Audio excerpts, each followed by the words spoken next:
This is Pod Populi. Podcast for the people.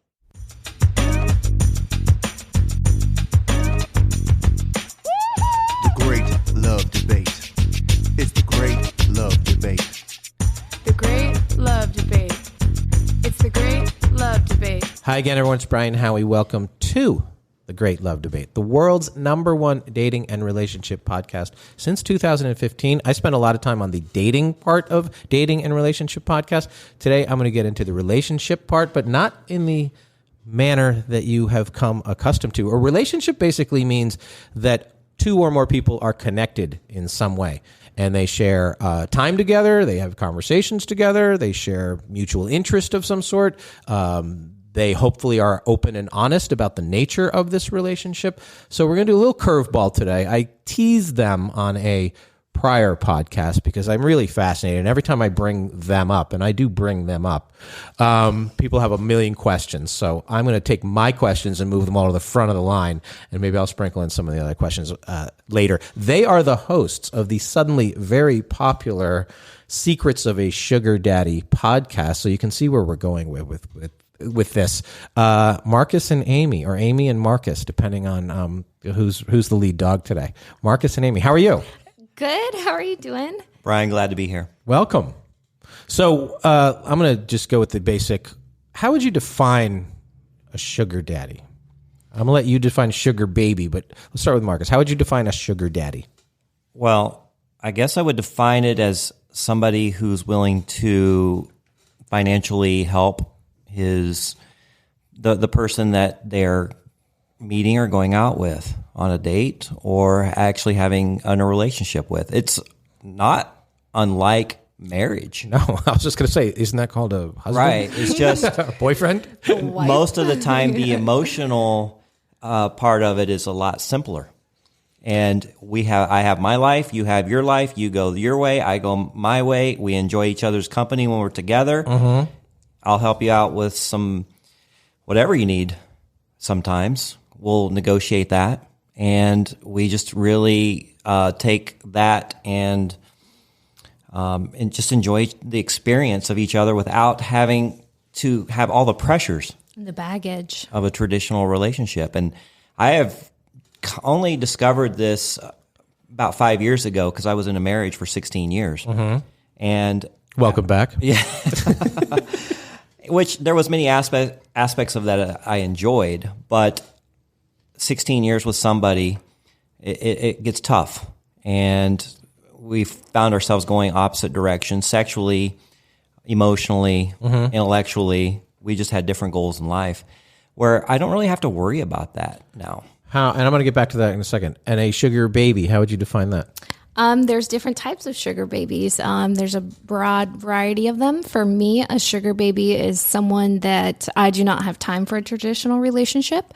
I'm working towards my own career goals and doing my own thing. And I don't want the emotional baggage that comes with the relationship. Like a traditional relationship. I am non-monogamous, and I like dating older, successful men. But can you just find an older, successful man, and then suddenly you're like, you know what? I think I like him. Well, is it possible, yes. or do you rule that out? No. Anything's possible. Okay. I mean, humans adapt. We're adaptable in many ways, shapes, and forms. Our views change. I don't believe putting people. One, I'm not one to be put in a box. Don't ever put me in a box. Do I have to pay extra for that? Pay extra. Oh my gosh. Yeah. Let's see. Pair of shoes. Can I put you in the box? Yeah, a pair of shoes. Yeah, no. A little bit of handcuffs. You have no idea what you just scratched. Yeah. Yeah. The surface you just. Yeah. Right. So tip of the iceberg there. So let me get back to you, Mark. So you were in a marriage. Mm-hmm. You got out of the marriage. You were dating in a traditional manner. I tried. And what was either disappointing about that, or about what didn't you expect? Because it's a different world. This was about 5 years ago. Yeah, it was tough. It's different from when you went in. You basically went into a dating world 21 years ago that has changed significantly. Gender roles have changed. Technology's changed. A whole different world. Yeah, I found that out.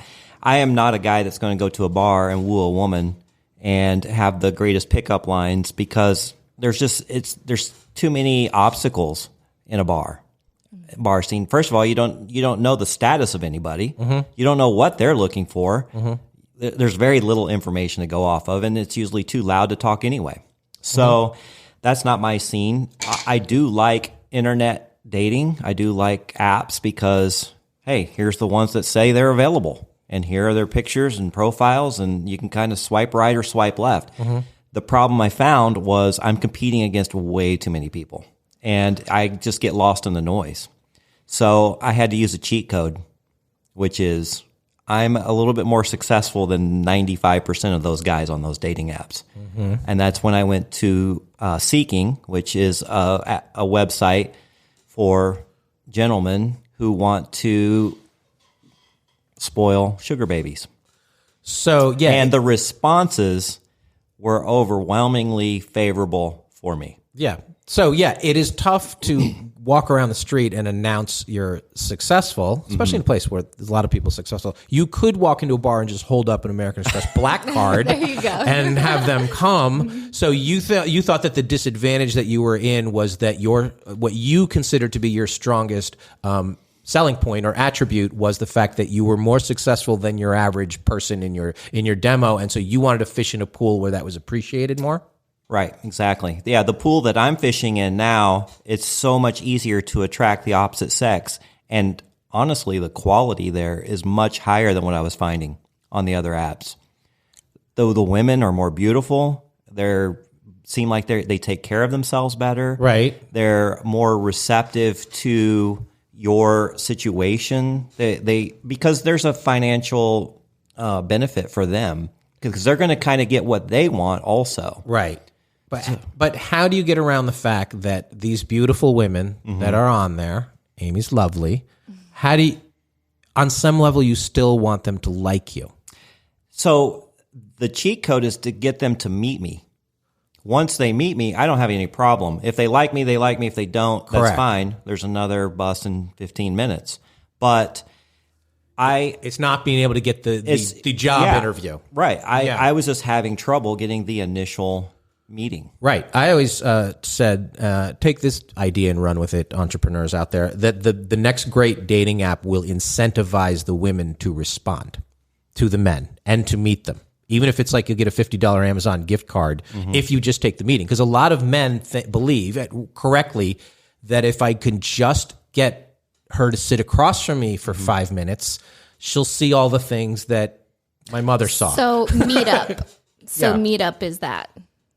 Meetup is dead, though. Oh, it is? Pretty much. Meetup got bought by WeWork and got kind of sucked into that whole thing. Yeah, Meetup was, but Meetup though sells itself at least as a networking thing without the hitting on. Like people complain at Meetup if like I went to this Meetup happy hour and then people were hitting on me. They would get complaints about it. So it was a little dishonest in what it is. And trust me, LinkedIn is a dating site as far as I'm concerned. Like they're all reasons to connect and get in a relationship. But you're right on that. And I've talked about that for years. And the biggest problem with online dating and why it does not work the way it should is that the men are sending 36 times more unresponded to messages than women are. 36 times. That's why I always say that's why the guys have to send the dick pic. Okay? Because if a guy sends a dick pic to 100 women, I'm not saying you should do it, but I'm just saying if a guy sends a dick pic to 100 women, 2 will respond.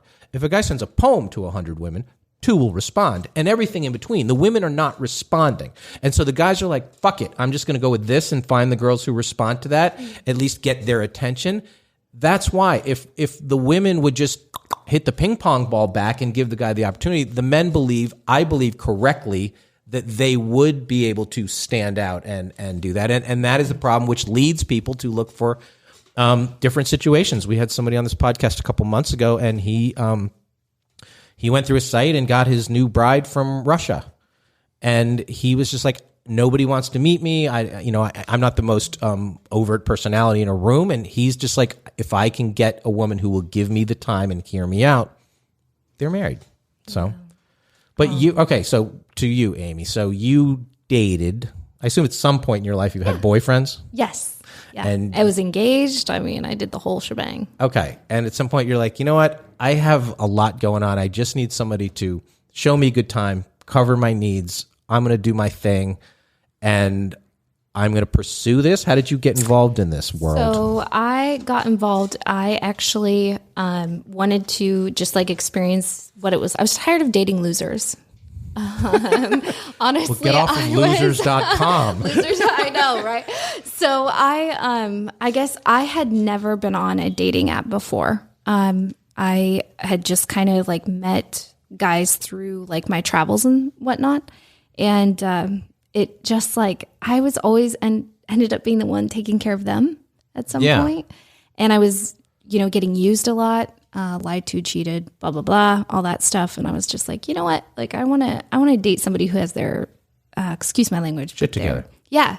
Thank you for saying that for me. I don't like cussing. So, but they, Do I have to pay extra for that? yes, you do. Yeah. Foul mouth, Damien. $50. Yeah. Yeah, she cusses like a sailor at home. Yeah, right. come on. So yeah, they only when I'm really agitated. But so I just got really tired of it, and so I got on this app, and I ended up meeting some really nice people, and I was only on it for about a week. Went amazing, went great, and. But isn't there a step between losers and going to that app? Isn't there a step where you're like, I'm just going to go where successful people are? Can't you go to the golf course? Okay, so I have Can't you go to the political fundraisers? Have done that. Okay. I've been to galas. I have done just about everything. And like he said, I think the problem is that I tend to attract people naturally who are already married. Like they know, I guess, like I don't know how to say this about myself, but people are drawn to me who are already married. Like I just have this like thing where people who are already married get drawn to me, and then they like let their feelings out, and then they misconstrue the idea that I'm going to replace their wife. And I've had many men offer to leave their wives for me. So they're open that they're married. They're not secretly married. And I've never done anything with them, but they want me, right? So they want me to be in this relationship with them, and I couldn't do it. Mm-hmm. So then I was like, okay, well, I don't know. I just decided to get on this site, and I gave it a try, and I found a married couple. And that was what sparked it all, because I had the time of my life. Like it was. Then don't you have to like two people? That seems harder to me. Instead of finding one you like, then you're like, I better like both of them. I'm bisexual. And well, then you should have double the odds of being satisfied. Exactly. Yeah, and I really was. Okay. I was very satisfied in many ways. Okay. In all the right ways. So every oh dear. So as Marcus said, he had trouble meeting or getting the date. Yep. Okay. Most guys, if I went down to the mall here and pooled 100 guys, polled 100 guys, every guy would probably go out with you once. Maybe not everybody go out with you twice. No, probably not. Right. But everybody would probably go out with you once. Yeah. So you are getting the opportunities that you want. Yeah. You just have a bad picker. You have bad radar. You don't. No, yes, absolutely. Yes. I have a horrible radar. I would say it's just because I believe that everyone has really good intentions. And I believe that everyone is kind and sincere because we are human and we're capable of that. And so that's what I constantly look at. Right. And I try not to judge, because I actually used to not be like this. Cold, dead heart? No. I have a really big heart. That's so mean. Well, I'm serious I'm kind of making a joke, but you kind of have to wall it off if you're getting into the transactional aspect of the relationship. Nope. You don't? I don't. Do I, Marcus? No. You tell me. Do you hope? So then, how do you? Somebody, I think, in this relationship at some point is going to be like, you know what? I actually do really like you. Can we? I'll still buy the Louboutins, but can we be boyfriend girlfriend? Like at some point, that happens, right? Oh, all the time. Yeah, I've had people ask me to marry them, move in with them, carry their children. Like, okay. Yeah. So how do you be like, no, that's not what we agreed to? No, I just say that's not in alignment with where I'm going and what I'm trying to do. Which is? And I tell them, but see, they know that from the very beginning. The thing is they get caught in this illusion. I get it. We do. This is fun. Okay. This feels like what I think it does. But it is what it is. You're saying feels like it is, that it's not that. Why is it not in alignment with what you want? What do you want long term? I am career driven. I am going to conquer the world in some way, like in the smallest, like not not like an empire, but I want to contribute to the world. Okay, and you can't do that with a husband?